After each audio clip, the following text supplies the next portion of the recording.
Voilà, on termine l'article de Claudio Zuchowski, directeur chargé du développement des marchés des capitaux de la Bourse du commerce de Buenos Aires, administrateur des bourses et marchés argentins, secrétaire général de la Fédération ibéro-américaine des bourses de commerce, enseignant dans des établissements supérieurs argentins, programme sur la finance à la télévision argentine, et qui nous parle du fait, donc, qui nous parlait du fait qu'il fallait prendre des risques et qu'il fallait transmettre les meilleures valeurs possibles aux enfants, c'est-à-dire être digne de confiance, va être la meilleure carte de visite, hein, dans un monde extrêmement libéralisé, donc qui correspond tout à fait au prolongement de la stratégie du choc. Lui, il doit en savoir quelque chose puisqu'il habite en Argentine où il y a déjà eu une dictature libérale dans les années 80. Et donc, voilà, il conclut son article comme ceci. Pour résumer la situation, nous allons nous en sortir avec beaucoup de dommages collatéraux, mais nous devons y faire face avec une soif de vivre accrue pour l'avenir, hein, toujours cette idée d'agressivité, se préparer à troquer la peur de l'inconnu contre l'excitation de l'anticipation, mieux traiter notre planète, garder notre libre arbitre et surtout enseigner à nos enfants à être de bonnes personnes, c'est tout ce qui compte finalement. Mais on voit bien qu'avec les valeurs de cette personne-là qui est hyper protégée par son argent, par sa compromission avec tous les traders et les banquiers du monde, hein, puisque c'est quelqu'un qui enseigne l'art de spéculer en bourse, c'est-à-dire à faire de l'argent en créant de la pauvreté ailleurs et en détruisant la planète. Comment il peut parler donc de mieux traiter la planète, alors peut-être avec beaucoup moins de personnes, hein, et un tout petit peu faire du greenwashing, et enseigner à nos enfants à être de bonnes personnes, c'est-à-dire finalement à obéir, à être digne de confiance, à se soumettre à l'autorité d'un patron ou d'un gouvernement quand ça sera nécessaire. Quand il parle de prendre des risques, donc c'est totalement ridicule de la part de cette personne-là, parce que justement sa vie consiste à ne pas prendre des risques et à tout miser sur l'argent et à transmettre cette valeur-là.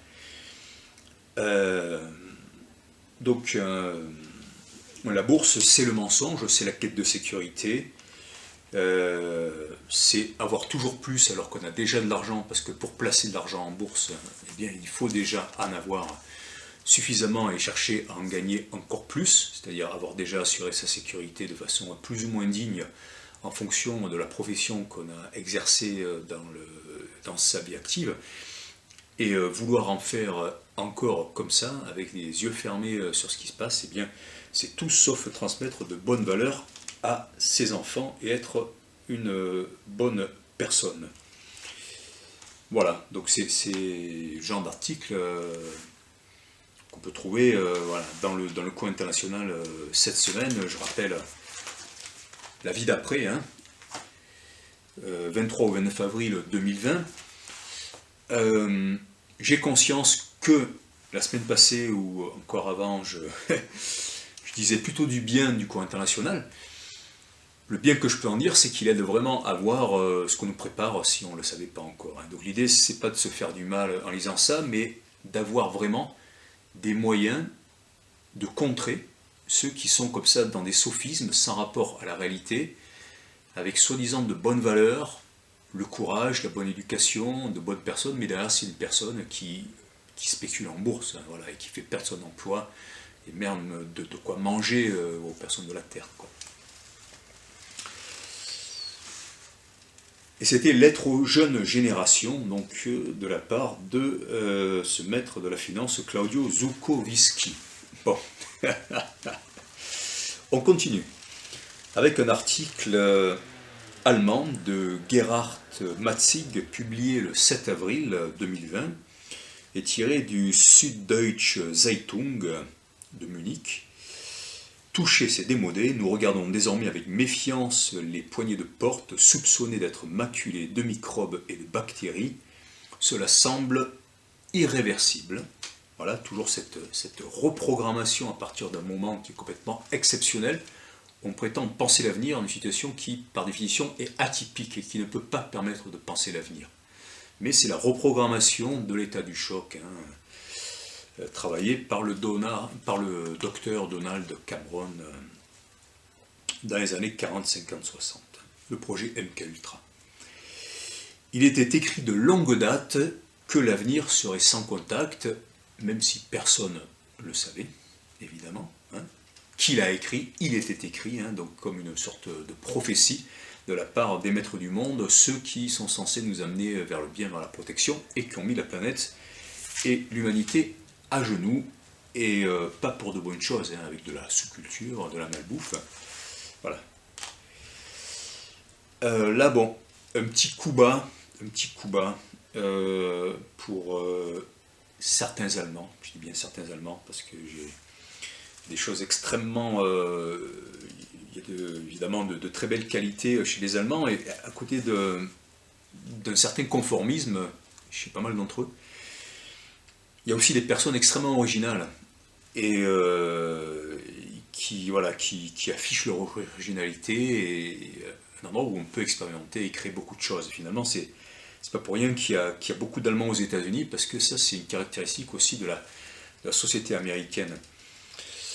Voilà, pourquoi je dis ça par un monde sans contact? Parce que ce retour du refoulé qu'on voit se produire régulièrement dans l'histoire allemande, mais qu'on peut trouver ailleurs, bien évidemment, dans d'autres cultures, eh bien, c'est quand même quelque chose qui va nous mettre la puce à l'oreille, cette obsession de la propreté, le fait de dénoncer des personnes quand elles ne font pas ce qu'il faut, de toujours travailler, de toujours traverser sur le passage piéton, même quand il n'y a absolument personne et que le feu est rouge. Si on traverse avec le feu rouge pour les piétons, on peut se faire interpeller par un agent de police. Ça m'est arrivé, je crois que c'était à Berlin il y a quelques années. Ouais. Donc le retour du refoulé, c'est quoi? C'est le fait que malheureusement, eh bien, les Allemands et les Allemandes sont parmi les plus gros et les plus grosses consommateurs et consommatrices de tourisme sexuel dans le monde.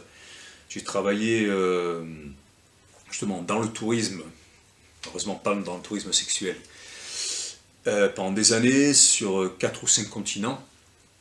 Et quand on traversait la frontière en bus, qu'on faisait des tours d'Europe avec mon agence là, et qu'on passait la frontière après Dresde pour aller direction Prague, et bien on voyait toutes ces prostituées voilà, où les Allemands venaient faire leurs courses.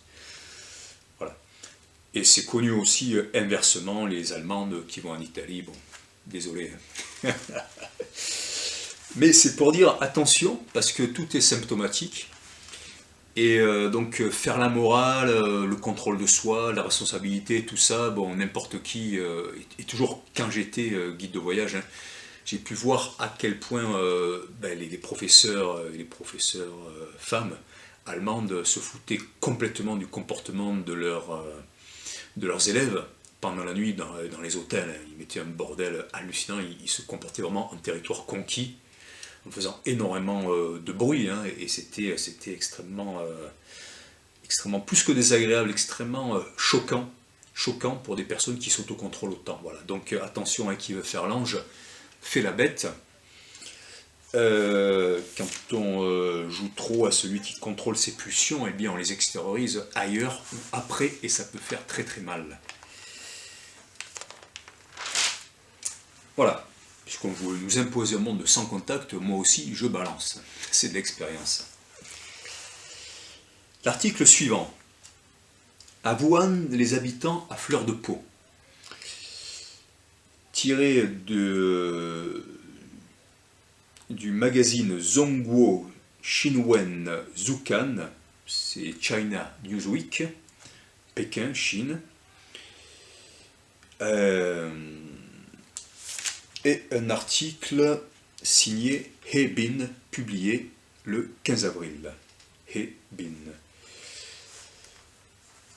Envoyée à Wuhan assister au déconfinement de sa ville natale, cette journaliste témoigne du calme inhabituel et glaçant qui règne dans cette capitale à la population d'ordinaire vive et turbulente. Voilà, donc, état de choc, j'insiste pas. Seuls les détenteurs d'une autorisation de retourner au travail peuvent quitter leur quartier résidentiel. Ensuite, un article de synthèse intitulé « Une deuxième vague est inévitable », inévitable en noir. Le pire est passé, a déclaré le 13 avril le gouverneur de l'État de New York, Andrew Cuomo. La veille, le nombre de morts dans cet État était passé sous la barre des 2000 pour la première fois depuis le 29 mars. Ce ralentissement constaté dans plusieurs États américains ouvre désormais la voie à la possibilité d'un déconfinement. Avec le risque d'une deuxième vague de Covid-19, si on ouvre tout le pays le 1er mai, comme le souhaiterait Donald Trump, il ne fait pas de doute qu'il y aura un rebond, a averti sur CBS le chercheur Christopher Murray, qui gère un modèle de référence sur la courbe de l'épidémie. Alors, je vous rappelle ce qu'avait dit cette chercheuse anglaise, Sunetra Gupta, qui avait dit le 25, non c'était avant, à la mi-mars, en gros, que peut-être 50% de la population anglaise était déjà infectée par le virus, et que donc c'était quelque chose qui n'était pas du tout dramatique ni angoissant, puisqu'il y avait extrêmement peu de morts, comme dans une grippe absolument normale. Mais ce n'était pas le modèle d'Oxford de cette chercheuse qui avait prévalu, c'était le modèle de Cambridge d'un chercheur dont j'ai oublié le nom, et qui avait fait mettre l'état d'urgence et le confinement en Angleterre, ce que voulait éviter avant Boris Johnson, et le lendemain du confinement, de l'établissement du confinement, eh bien ce chercheur avait divisé le chiffre projeté sur ces courbes trompeuses donc et fallacieuses de 200 000 morts, il l'avait réduit à 20 000. Mais le confinement était mis et le mal était fait, et de toute façon, voilà, la situation est restée comme ça. Donc voilà, il faut faire attention de quel modèle, de quel scientifique on parle, quelles sont les relations de cette personne avec le pouvoir, quel est son intérêt propre, comment cette institution se positionne dans son rapport au libéralisme, au pouvoir, etc. Voilà, ça il faut vraiment le voir, et on trouve des informations si on cherche. Il ne faut pas hésiter à chercher en plusieurs langues, bien évidemment. Et donc cette deuxième vague est également redoutée en Chine. À la fin de mars, un journal chinois pro-gouvernemental clamait la victoire de la Chine sur le Covid-19, mais un tel triomphalisme est probablement prématuré. Comme l'explique Benjamin Cowling, épidémiologiste de l'Université de Hong Kong, dans le quotidien canadien Globe and Mail, la majeure partie de la Chine n'a pas vraiment eu un nombre important d'infections au cours de la première vague. La population demeure très vulnérable et peut être touchée par une épidémie importante. Tôt ou tard, une seconde vague est inévitable, totalement inévitable. Voilà, donc cette inéluctabilité d'un virus, comme disait Nicolas Demorand dans une interview, je ne sais plus de qui, peut-être de Gaël Giraud, ou bon bref, qui disait ce virus qui sème la terreur et la mort. Voilà, donc c'est des paroles complètement inconscientes de la part de ce journaliste qui pourtant a été dans plusieurs grands médias français, et c'est justement parce qu'il est inconscient ou machiavélique ou indifférent à la réalité qu'il est à la place où il est et qu'il ne mérite absolument pas, du point de vue de sa compétence ni de sa responsabilité.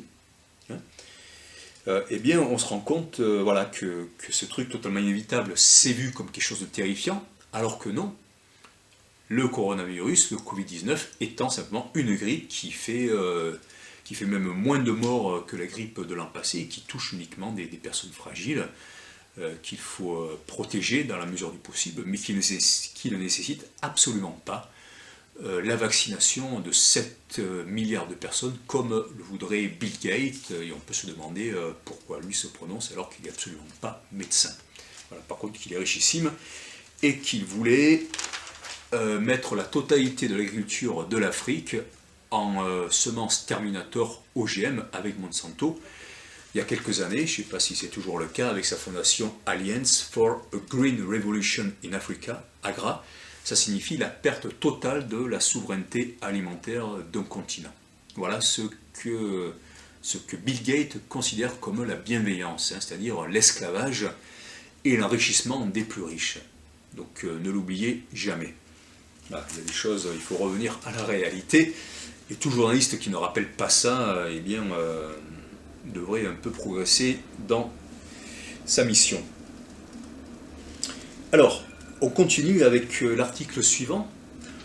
Un retour à l'école pas tout à fait normal, c'est tiré de Politiken, un journal danois de Copenhague, et un article signé Catherine Otterstom Asager et Emily Uhrenfeld Fogg, publié le 15 avril dernier. Le chapeau dit ceci: après un mois de fermeture, les écoles du Danemark ont rouvert leurs portes le 15 avril, mais les salles de cours ne sont pas remplies, les équipes sont réduites et l'inquiétude règne. Bien sûr, puisque la terreur et la désinformation règnent aussi. C'est normal que l'inquiétude règne. Voilà. Le tout, c'est de quand même de diagnostiquer cela. L'article suivant, c'est un article de synthèse intitulé La France. En France, la rentrée prématurée, point d'interrogation, qui dit ceci: les écoles, collèges et lycées doivent rouvrir progressivement à partir du 11 mai, a annoncé Emmanuel Macron. Perplexité dans la presse étrangère. Alors peut-être ça dépend quelle presse étrangère, puisqu'on a vu qu'il y a des pays comme aux États-Unis où on avait l'intention de réouvrir pas mal de choses à partir du 1er mai. Hein, donc la presse étrangère, de quelle presse étrangère parle-t-on? De quel pays et de quel bord? Voilà. Toujours ces généralités, alors qu'on dit qu'il faut être précis, là, une généralité qui est préjudiciable. Donc le soir, El País, alors je ne me prononce pas sur ces journaux-là. Le soir, je l'ai rencontré en février 2018 à Bruxelles, donc toujours pour parler de mon travail de recherche soutenu par Edgar Morin, hein, sur la double révolution simultanée du grand véhicule bouddhiste et du christianisme, qui remet complètement en question l'histoire des religions. Hein, c'est un sujet extrêmement important. El País, je ne connais pas. En tout cas, le soir n'a pas donné suite, alors que j'ai rencontré un des rédacteurs en chef dans la salle en bas, à l'accueil. Et El País cite Jean-Paul Hamon, président de la Fédération des médecins de France,